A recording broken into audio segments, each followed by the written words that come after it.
खरिहानी छिलके करत इंतजार बानी हो, तैयार बानी हो। राजा तोहरे पखी से बड़ी बरता, घरे अइलो ना जीव तबे डरता, जीव तबे डरता।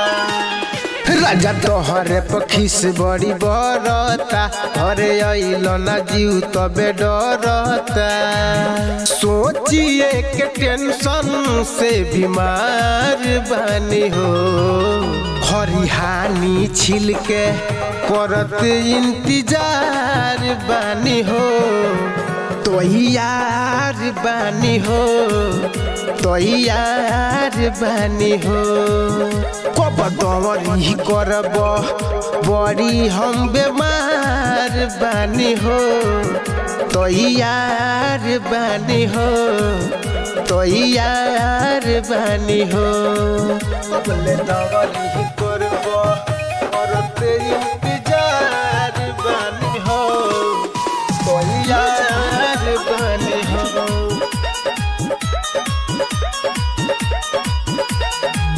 चढ़ते चैत ए हुसैया सब फसल तैयार बा, कहिया अइब कर कटिया तोहर इंतजार बा।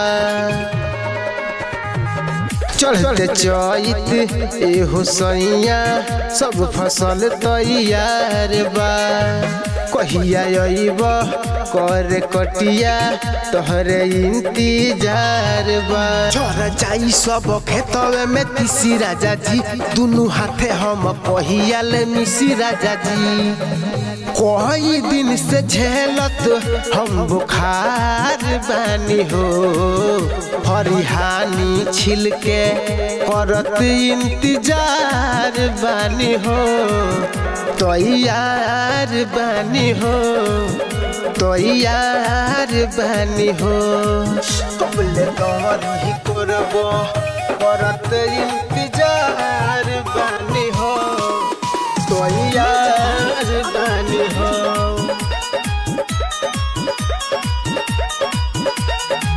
तू तो बाड़ा बहरा राजा, तहरा ना बुझात बा, झड़ जाई सब तेलहन छतिए पर हाथ बा। देवरा मुनावा के पूछऊ ना सुझे राजा जी, मजबूरी भौ जाई के ना बुझे राजा जी। नरेंद्र मेघा हम लाचार बानी हो, खरिहानी छिलके करत इंतजार बानी हो, तैयार बानी हो, तैयार बानी हो।